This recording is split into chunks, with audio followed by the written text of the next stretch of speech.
Just letting you know, this is only my spoiler first impressions of the episode. Check my pinned comment for a free gift related to this video. And to watch my unfiltered reactions with exclusive bonuses, join my Asha Media TV Club. The link is in the description box below. Now, here's my afterthoughts of this episode of Supernatural. Nice way to end it. Very pumped up, considering this type of episode is very much about being pumped up. Oh, okay.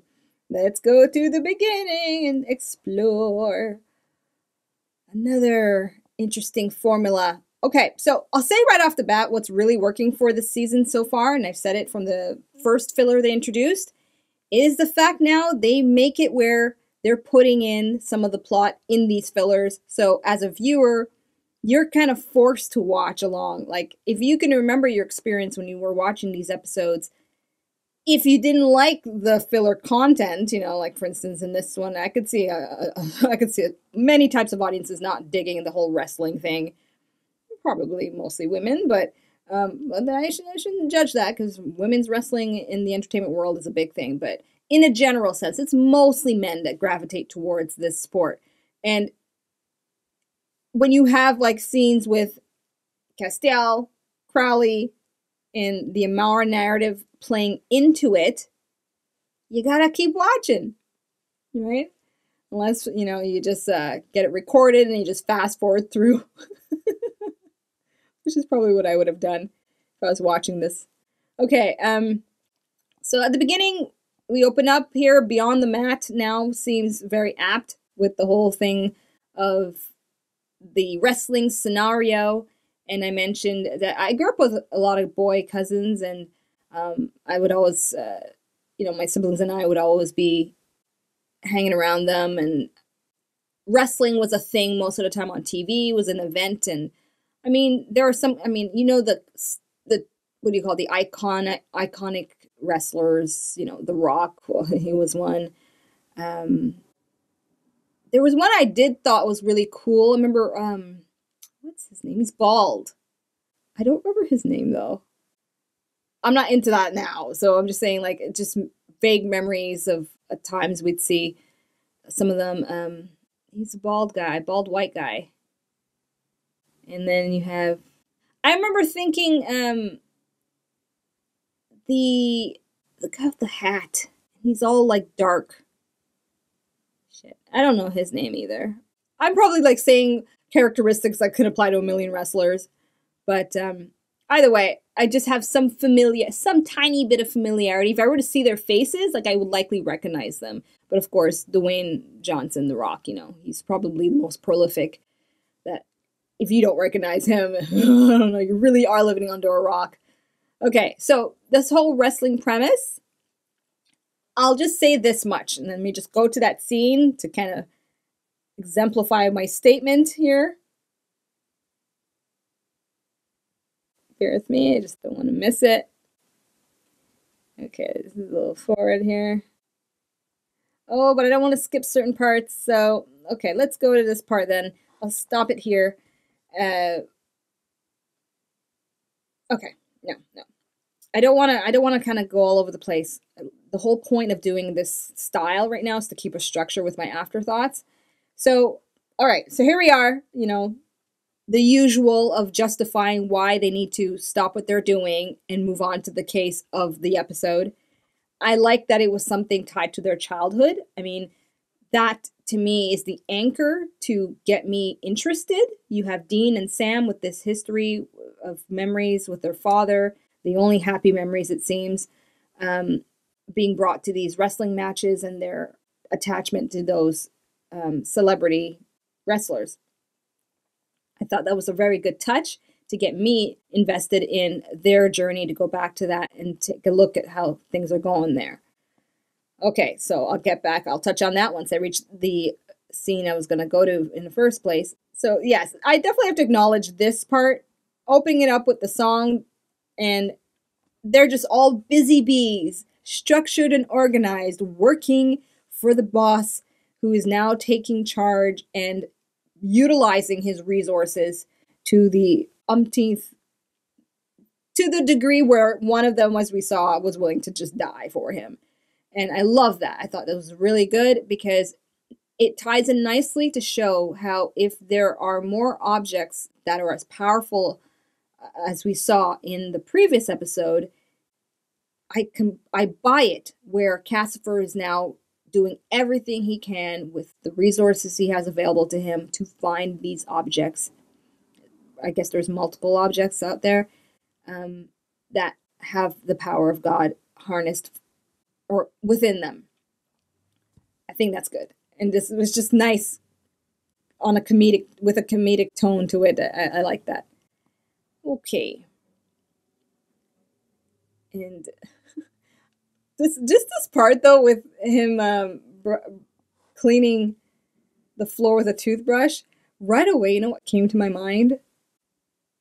And if you are part of this particular religion, I guess you wouldn't be watching my video, so I don't think it would matter.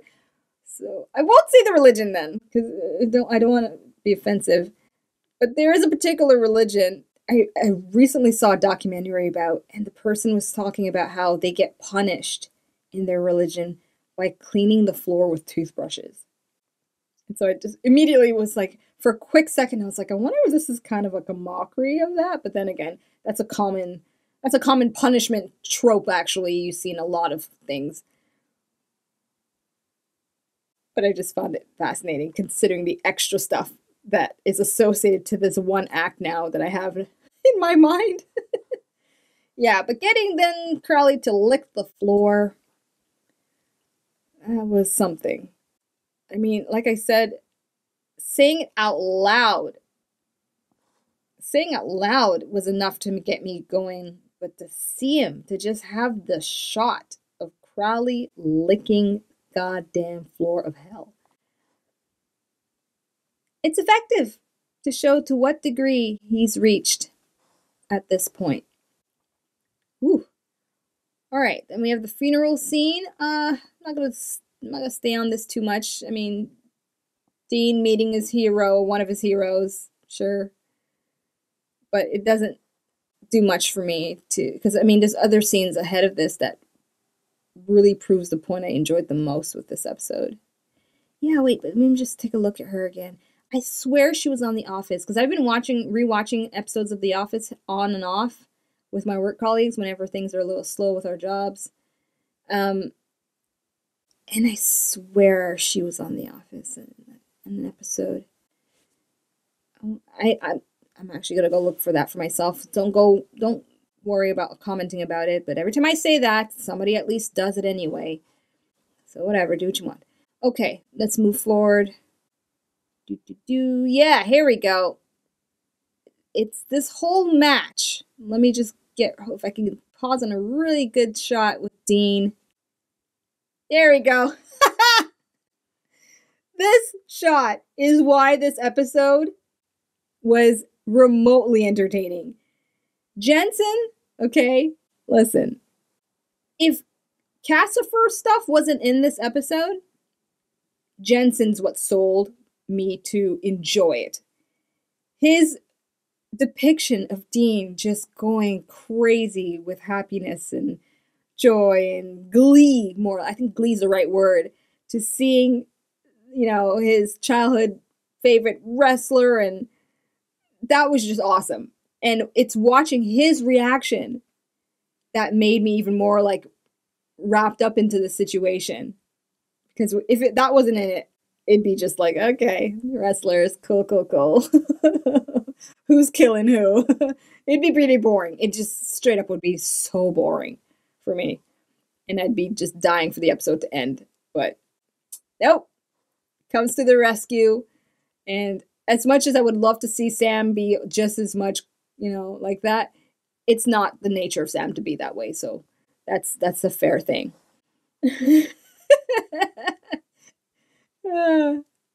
Gosh, and just when he didn't get the little glove thing, or is that a glove? What is that? I don't know even know what that is. Something to collect. And he didn't get it. He felt all bad. He's like, I'm not a child. That was good. Okay, so let's move on here. we got this going on. That was quite a spectacle. Then we have the dad who, poor him, goes out to take a leak. He ends up being the next soul to collect. So with that in mind, actually, let me just stop there. That was a good mystery, because at first I thought it was maybe a spirit involved in the whole situation, and then you see this random guy who doesn't seem to have much of a connection except for being at the wrestling match. And so I like how you're kind of still guessing what's going on. And whenever an episode can do that, that's when it goes beyond the first emoji, right? The whole "it sucks" emoji. I've rarely used it, and I don't like it when it gets to that point. I believe it or not, I know some people, there are some viewers or there are reactors I've watched who they're just looking to find fault with everything they watch, and I actually look for excellence and so where I can give it, honestly, it feels good for me. It just feels good. So seeing the mystery of it for me, not knowing what's what, it bumped it over to two Ashamojis by this point in the episode, okay? And then, yeah, I think it's fair to say that Jensen's moment for all the Dean girls out there, girls and boys, whatever, everybody who just loves Dean and Jensen. I mean, this is, to me, in my opinion, a montage for Jensen for sure. And I could totally see this in a bunch of collage videos of him getting to do that. I'm just wondering how many takes it took. I would have loved for Sam to have caught him, though, rather than the lady. That would have been so funny, his reaction to it. He probably just, one of his faces. All right, here we are now. This is where things get a little bit more interesting and where things really start to pick up, and my worries of this being a really shitty filler started to subside, is when we touched on this whole let's bait Crowley thing. And I'm very glad that it was very much too obvious. Now, I'm not going to deny, there's a part of me that was like, okay, well, maybe they got to rush it, right? Maybe they got to kind of push things forward with Crowley, because usually the standard thing for most shows is as you're getting towards the end, that's when story starts to get crammed.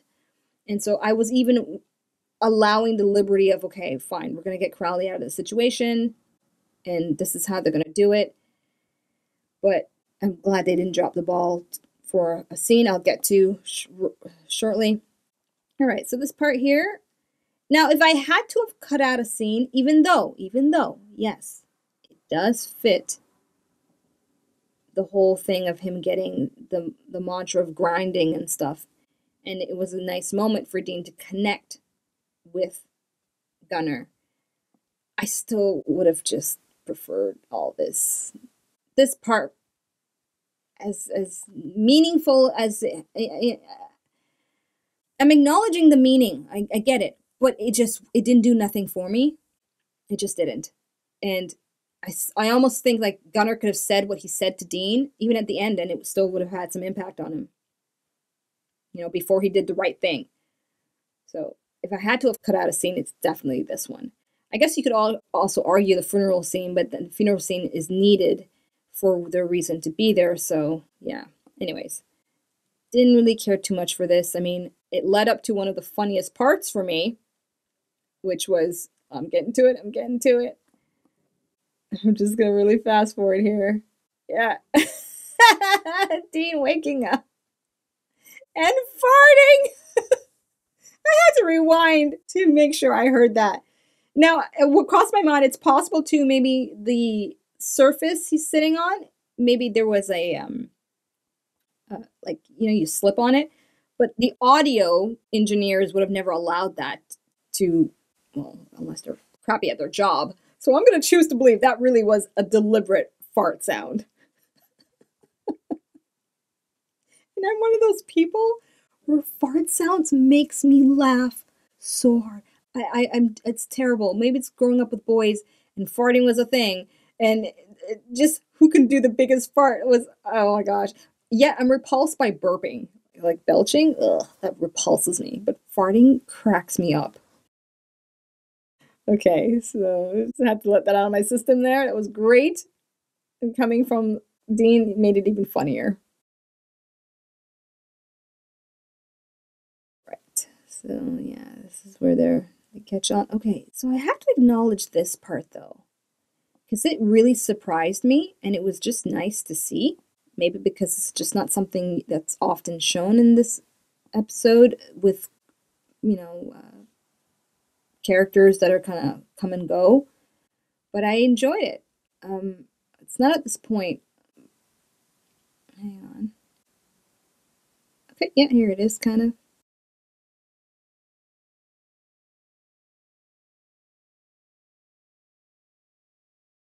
Trying to. Okay, we'll just leave it here. So this character saying, okay, now he sees for himself. Demons are real. So if demons are real, hell is real. If hell exists, then there's a heaven. Just the stand of like, okay, fuck it, you know, I'm gonna go out. I'm gonna go out doing it the right way. So I get a shot at paradise, as he says, and I just really enjoyed that. Simple scene, but speaks volumes on here's someone who's now been introduced in the worst way possible to the supernatural and can put two and two together real quick and be brave enough to make that choice despite knowing he likely will suffer big time. I think that's wonderful. I think that's wonderful. And when you contrast him to Gunnar, who made a deal 10 years ago and, you know, to kind of keep things rolling instead of going to become Hellhound Chow, he was taking lives and somewhat cheating his way through things. And then to have him as a character and Gunnar kind of be at odds with each other, it just made this scene all the more impactful, in my opinion. If you were looking at it in that from that point of view, but I could see people just not giving two shits anyway. All right, so yeah, I like that, and I'm acknowledging it. Which ties into actually this demon's motivations. When you think about it, how he explained it to Sam, which I'm gonna well, I'll get to it. So okay, here we are now at the scene that made me very happy. But before I do that, let me just, since I'm right here on it. Okay, so that's my visual of who Crowley was. But that's him as a child. I want to see the adult version if he ever had one. Is his hair supposed to be red? To fit Rowena? Huh. Okay, well, there we are. That's Crowley as a kid. If he's not lying about it, I don't think he is. But let's get to the big part here. Oh, yeah, okay. I'll get to it. It's just I don't want to jump too much because then certain things I may say might tie into where I'm at. But basically, at this point, I was happy to see that this was a bait. And he fell for it deliberately. All right, I think we're at the point. No, it just shifts from scene to scene. So I gotta I want to go in line with what I'm looking at on the screen. But it really is back and forth. All right, well, I don't want to waste too much time here because I got to move on to the next episode. So, hang on. Let's see if I could just do this a little differently then. Okay, well, here we are. Okay, let's just leave it at that. He gets his Aaron rod. Aaron rod. And he doesn't know that it's a one-time shot with the power. And it's unfortunate because the one time he uses it, he doesn't get his goal. Instead, he gets the demon who kills herself for Lucifer. Yeah, there we go. That's a better shot. So I said out loud, interestingly enough, it seems like the power will go into anyone who holds the item. Doesn't matter who you are. He's a demon, so I kind of thought, if anything, there would be some kind of divine rule where perhaps only a human can harness this power, but not the actual opposite of evil, which in this case, with the supernatural story, would be demons, right? But the fact that anyone can wield this power, I guess it bumps up the risk factor of whoever gets this power or these objects. They're fair game. Okay. But then he loses, and yeah, I'll get to that soon enough. So yeah, the heart-to-heart, see, like right here, in this scene, I mean, essentially this is where all of the stuff that was said at the bar could have been said here. And I would have replaced that scene in the bar with more Cassifer stuff. That's really it. Not a big deal. Okay, yeah. So here Crowley escapes. So everything I was mentioning before, right? I thought they were forcing the whole Crowley escaping thing, but they really weren't. And the way they played it out served Crowley as a character who outsmarted Lucifer, but just didn't know the facts about the artifacts. Facts about the artifacts. And he still gets away. So, you know, two birds with one stone kind of thing. I buy it. And that's really good.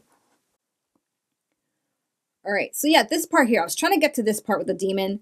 His motivations. I like how it was explained because they have been doing a good job in showing the side characters, right? Demons and angels who are trying to understand where their place is going to be. And not just angels, monsters. We have that episode 4, right? I got to remember them too. The monsters, they don't know what's going to happen to their environment with Amara out. This is a reminder that her release and the chaos that it caused or is causing, everyone is trying to save themselves in some form or another. And for this demon, you know, he's trying to build up his nest egg the best way he knows how. And I think it's quite entrepreneurial, right? Hence the businessman aspect. All right, so let's just end it off here. The Hellhound part. All right, good. You did the right thing when you had to do the right thing. I'm not sympathetic to his character too much. Aside from doing the right thing and saving Sam. Sure, thanks. Yeah, I'm not going to give it too much credit. Let's end it off where it actually ends. And that's the whole, we're going to do it. We're going to save Cass. Whether he believes it or not is Dean. Here, yeah, this is a good freeze frame right here. I think that's probably as emotional as we might get for him trying to cope with the fact that Cass is stuck.